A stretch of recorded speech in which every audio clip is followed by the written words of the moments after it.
अनंत हिंदी पाठशाला पर आप सबका स्वागत है। उम्मीद करती हूँ सब स्वस्थ होंगे। और जो हमारी भक्तिकालीन साहित्य की महत्वपूर्ण प्रश्नों की श्रृंखला चली हुई थी, इस वीडियो के माध्यम से उसकी हम आगे शुरुआत करते हैं। और चैनल पर नए हैं तो चैनल को सब्सक्राइब करें और चैनल को शेयर करें, ताकि जो भी नेट एस्टेट की तैयारी कर रहे हैं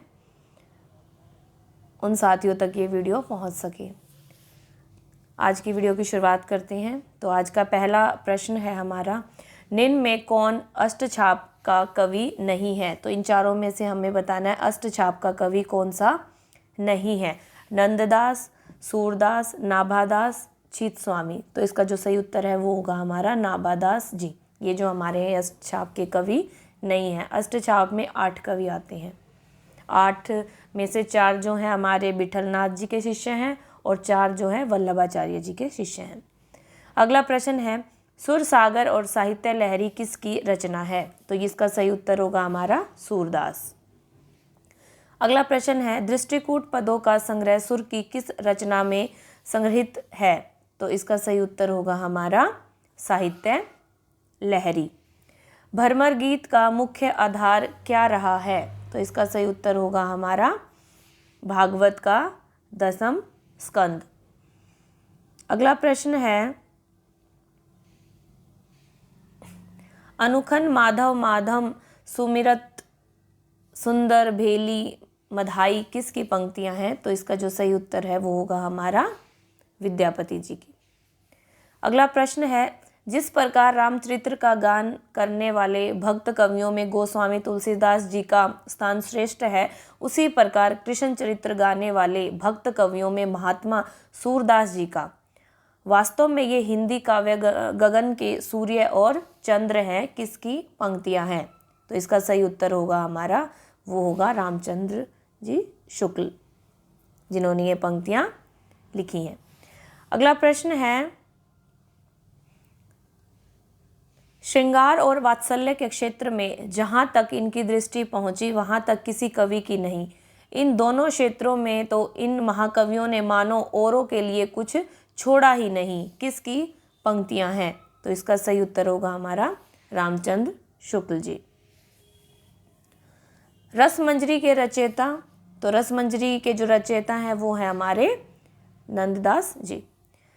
ताही छन उडराज उदित रस रास सहायक कुमुद मंडित बदन प्रिया जनु नागरी नायक किसकी पंक्तियां हैं? तो ये है हमारी नंददास जी की। निम्नलिखित पंक्तियां किन कवियों की हैं? हमारी पंक्ति है, मोह मन गिरिधर छवि पे अटक्यो ललित त्रिभंग चाल पे चली के चिबुक चारू गड़ी डटक्यो। तो किसकी पंक्तियां हैं? तो ये है हमारी कृष्णदास जी की।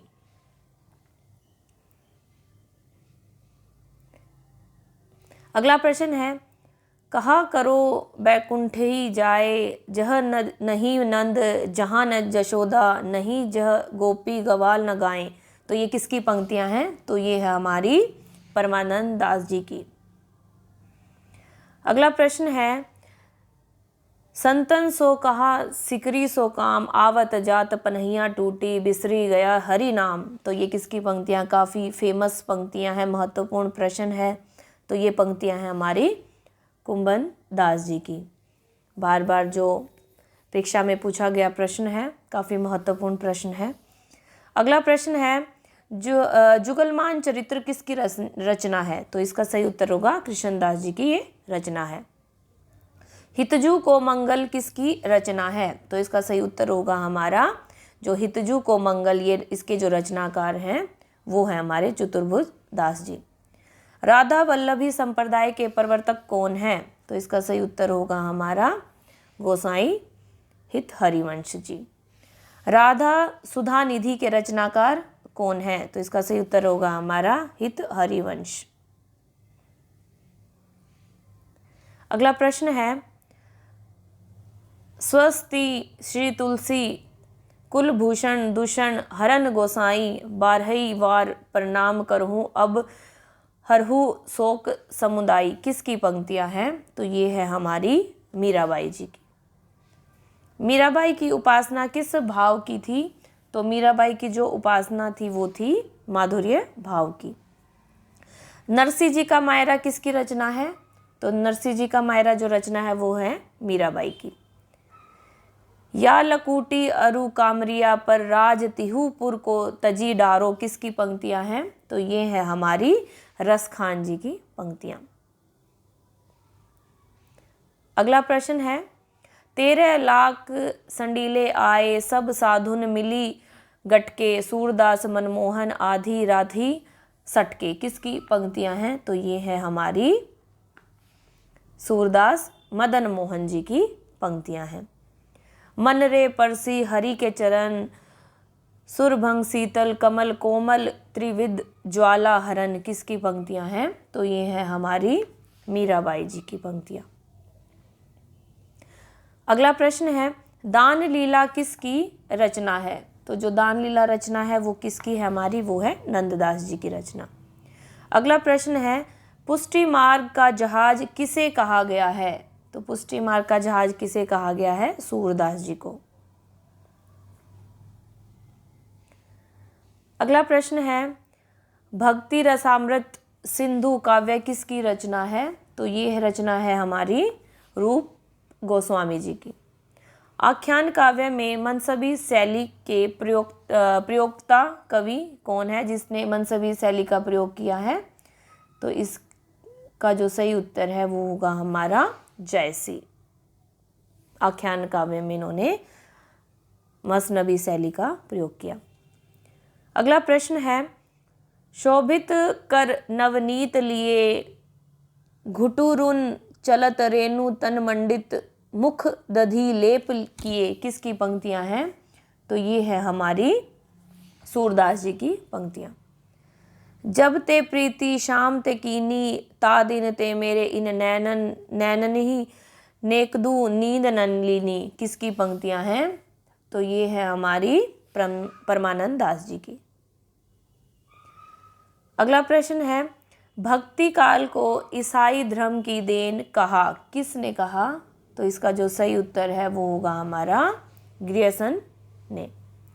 भक्ति काल को ईसाई प्रभाव कहा, ईसाई का प्रभाव किसने कहा है भक्ति काल को? तो इसका सही उत्तर होगा हमारा रामचंद्र शुक्ल जी। भक्ति काल को बौद्ध धर्म की देन किसने माना? तो इसका सही उत्तर होगा हजारी प्रसाद द्विवेदी ने भक्ति काल को बौद्ध धर्म की देन माना है। ब्रज कोकिल किसे कहा जाता है? काफ़ी इंपॉर्टेंट क्वेश्चन है। ब्रज कोकिल किसे कहा जाता है? तो इसका सही उत्तर होगा हमारा ब्रज कोकिल सत्यनारायण कवित्रतन को कहा जाता है। सेनापति को भक्ति काव्य का कवि माना, किसने माना है सेनापति को भक्ति काव्य का कवि? तो ये माना है हजारी प्रसाद द्विवेदी जी ने।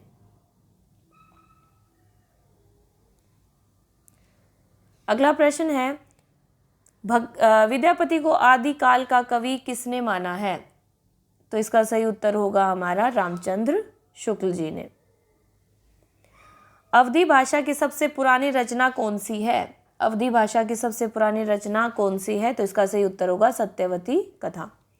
भारतीय जनता के प्रतिनिधि कवि किसे माना जाता है? तो इसका सही उत्तर होगा तुलसीदास जी को। सूफी किस संप्रदाय के से संबंधित थे? तो इसका सही उत्तर है हमारा सूफी किस संप्रदाय से संबंधित थे? ये थे बैसरा संप्रदाय से। अगला प्रश्न है केशव दास को भक्ति काल में गिना, किसने गिना केशव दास को भक्ति काल के दौरान किसने माना है? तो इसका सही उत्तर है हमारा रामचंद्र शुक्ल जी ने। केशव दास जो हिंदी साहित्य का इतिहास है शुक्ल का, उसने केशव दास को भक्ति काल में लिया है। अगला प्रश्न है किस भक्त कवि को 3000 कविताएं लिखने का श्रेय प्राप्त है? तो इसका सही उत्तर है हमारा सूरदास जी, इनको 3000 कविताएं लिखने का श्रेय प्राप्त है। अग्र अली नाम से रचना करने वाले कवि कौन है? तो इसका सही उत्तर होगा हमारा अग्रदास। अष्टछाप के कवियों के क्रम में सर्वप्रथम कवि हैं, तो इसका सही उत्तर होगा हमारा चीत स्वामी। प्रेम वाटिका के रचयिता हैं, तो प्रेम वाटिका के जो रचयिता हैं वो है हमारे रसखान। अगला प्रश्न है, किस कृष्ण भक्त कवि ने कृष्ण का लीला गान गे पदों में न कर सवैयों में किया है, तो इसका सही उत्तर होगा रसखान।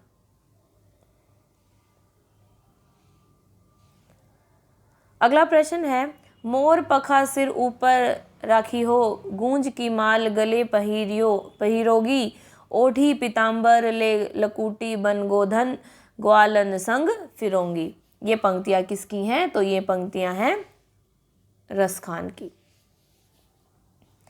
अगला प्रश्न है, बरवे नायिका भेद के रचनाकार, बरवे नायिका भेद के जो रचनाकार हैं वो हैं रहीम जी। चैतन्य संप्रदाय के प्रवर्तक किसे माना गया है, या गौड़ीय संप्रदाय के प्रवर्तक किसे माना गया है, तो इसे इनका सही उत्तर है चैतन्य महाप्रभु।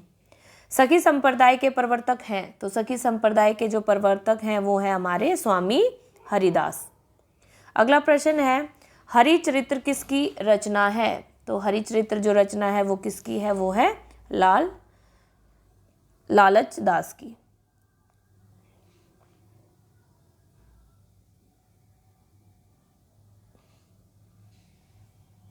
अगला प्रश्न है, सुदामा चरित्र ग्रंथ के रचयिता कौन है, तो सुदामा चरित्र जो रचना की लिखी है वो लिखी है हमारी ईश्वर नरोत्तम दास जी ने, सुदामा चरित्र।